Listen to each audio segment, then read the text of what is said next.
Global Telangana association ఎన్ఆర్ఐస్కి మరియు ఇక్కడికి విచ్చేసినటువంటి పుర ప్రముఖులందరికీ కూడా నా యొక్క హృదయపూర్వక స్వాగతం తెలియజేస్తూ, ఈరోజు ఇక్కడున్నా ఎక్కడున్నా ఎవరం ఎలా బతికినా ఒక 400 సంవత్సరాలు బానిస సంఖ్యలలో కష్టపడి 15 ఏళ్ళు, 18 ఏళ్ళు, 20 ఏళ్ళు, 22 ఏళ్ళకే ప్రాణత్యాగం చేసి భారతదేశానికి స్వాతంత్రం తెచ్చినటువంటి అమరవీరులు వదిలేసినటువంటి శ్వాసతో మనం బతుకుతున్నాం. ఇవాళ ఈరోజు మన చేతిలో 6 ఇంచుల ఫోను అరచేతిలో ఉంటే ఈ ప్రపంచాన్నే చూస్తున్నాం. దీనికి కారణం ఈ స్వాతంత్రానికి బలిదానం ఇచ్చినటువంటి, ప్రాణదానం ఇచ్చినటువంటి, స్వార్థం లేకుండా, కుటుంబం అనకుండా నిస్వార్థంగా నాది, మనది, మన వాళ్ళు అందరూ బాగుండాలి, బానిస సంఖ్యల నుంచి వచ్చి నా దేశాన్ని మనం పాలించుకోవాలని చెప్పి అమరులైనటువంటి స్వాతంత్ర సమరయోధుల భిక్షతో బతుకుతున్నటువంటి జీవితాల్లో ఎక్కడున్నా ఈ గడ్డను మర్చిపోకుండా మనం ఏం చేస్తున్నాం, ఎలా ఉండాలి, స్వార్థం లేకుండా వారు 20 ఏళ్ళకే తనువు చాలించినటువంటి లక్షలు కాదు కోట్ల మంది స్వాతంత్ర సమరయోధుల పుణ్యంతో బతుకుతున్నటువంటి మనం రేపటి భవిష్యత్ తరాలకు ఏమి ఇస్తున్నాం, ఎలాంటి విషయాన్ని వాళ్ళకు పొందుపరుస్తున్నాం, గతంలో ఉన్న వారి వ్యక్తిత్వానికి, మధ్యలో మన వ్యక్తిత్వానికి, రాబోయే తరం వ్యక్తిత్వానికి ఎంత తేడా ఉంది, ఎలాంటి పరిస్థితుల్లో ఉన్నాం, ఎటుపోతున్నాం అనేది ఒకసారి అందరూ ఆలోచించుకుంటే ఖచ్చితంగా మన మనసు మనకు చెప్తుంది. మనము స్వార్థపరులమా నిస్వార్థపరులమా అనేది మన మనసే మనకు చెప్తుంది. ఎదుటి వాళ్ళు అనాల్సిన అవసరం లేదు. ఇకపోతే ఇప్పుడున్నటువంటి అడ్వాన్స్ టెక్నాలజీ ప్లాట్ఫామ్లో, ఈ డిజిటల్ ప్లాట్ఫామ్లో ప్రతి ఒక్కరు కూడా అభివృద్ధి దిశగా పయనిస్తున్నారు. ఎవరమైనా సరే సమిష్టి కృషితోని, టీం వర్క్తోని సక్సెస్ అవుతాం. ఒక కంపెనీ అయినా, ఒక మేనేజ్మెంట్ అయినా, ఒక పొలిటికల్ లీడర్ అయినా, పొలిటికల్ పార్టీ అయినా, కార్పొరేట్ సెక్టార్ అయినా ప్రతిది కూడా అటెండర్ నుంచి ఓనర్ వరకు, కార్యకర్త నుంచి నాయకుని వరకు ప్రతి ఒక్కరూ కష్టపడితేనే ఆ సంస్థ పేరు వస్తుంది. అలాగే ఎంత సంపాదించినాం అనే దానికన్నా ఎంత మందికి సహాయం చేస్తున్నాం అనేది ముఖ్యం. ఎంతమంది మన ముందర, ఎంతమంది మనకు వంగి నమస్కారం పెడుతున్నారు అనే దానికన్నా మనము లేకున్నా మన గురించి గొప్పగా చెప్తున్నది అనేదే జీవితం.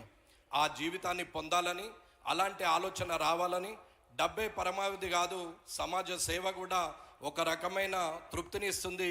మన జీవితంలో ఉన్నన్ని రోజులు ఎంతమంది మనకు ప్రేమ చూపెట్టినా, మనము చనిపోయిన రోజు మన శవం వెనకాల ఎన్ని వేల మంది వస్తున్నారు, ఎంతమంది ఆనాడు కన్నీటి చుక్కలు గార్చరు, ఎంతమంది మన శవయాత్రలో ఎంతమంది ఉపాసం ఉన్నారు, తిండి లేకుండా మన వెనకాల మన గురించి జ్ఞాపకం చేసుకుంటూ వస్తున్నటువంటి వాళ్ళు ఎందరూ అని తెలిసినప్పుడు అప్పుడు మన జీవితానికి సార్థకత ఉంటుంది అనేది నమ్మే వ్యక్తిగా మీకు అందరికీ తెలియజేస్తున్నాను.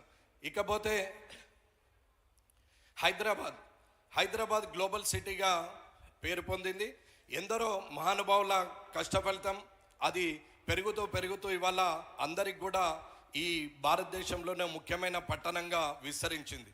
అలాగే ఇలాంటి పట్టణానికి అతి దగ్గరలో కామారెడ్డి నెక్స్ట్ పూణేగా, అంటే బాంబేకు నెక్స్ట్ పూనా ఎట్లా ఉంటుందో అట్లాగే హైదరాబాద్కి కామారెడ్డి కూడా అలా చేయాలనే ఒక సంకల్పంతో ఎన్ఆర్ఐస్ అందరినీ అక్కడ వారు వచ్చి ఇన్వెస్ట్మెంట్ చేయాలని కోరుతున్నాం.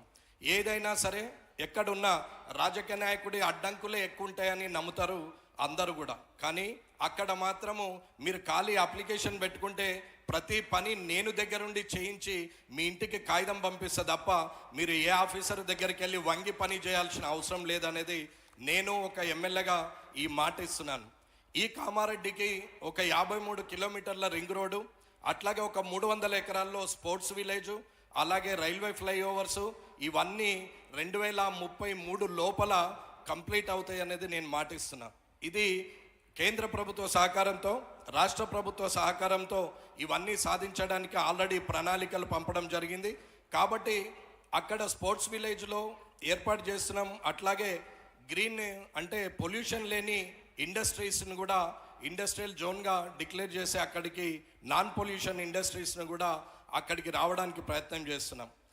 ఇప్పుడు ఉన్నటువంటి రింగ్ రోడ్డుకి 80 కిలోమీటర్లు, రాబోయే ట్రిపుల్ ఆర్కి 45 కిలోమీటర్లు, అక్కడ కామారెడ్డి రింగ్ రోడ్డుకి ట్రిపుల్ ఆర్కి మధ్యాహ్నం 35 కిలోమీటర్లు మాత్రమే ఉండే పరిస్థితి ఉంటుంది.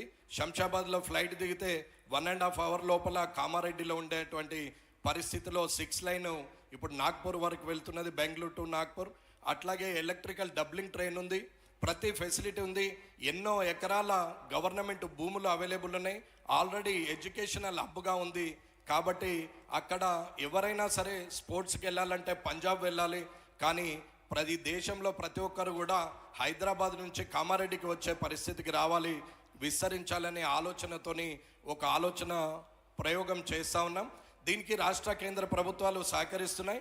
ఖచ్చితంగా ఇది సాధిస్తామని చెప్పి ఎన్ఆర్ఐస్ అందరూ కూడా డబ్బు ఎక్కడైతే పెడతామో ఎంప్లాయ్మెంట్ గ్రామీణ వాతావరణం నుంచి అంటే హైదరాబాద్కి రావడానికన్నా మనము రూరల్ ఎంప్లాయ్మెంట్ మీద ఎక్కువ కాన్సన్ట్రేట్ చేసి రూరల్లో ఉన్నటువంటి ప్రజలకి ఉద్యోగం ఇవ్వగలిగే స్థాయికి మీరు వస్తారని కోరుకుంటూ ఈ అవకాశం ఇచ్చిన మీ అందరికి కూడా ధన్యవాదాలు తెలియజేసుకుంటూ ముగిస్తున్నాను. జై హింద్, జై భారత్.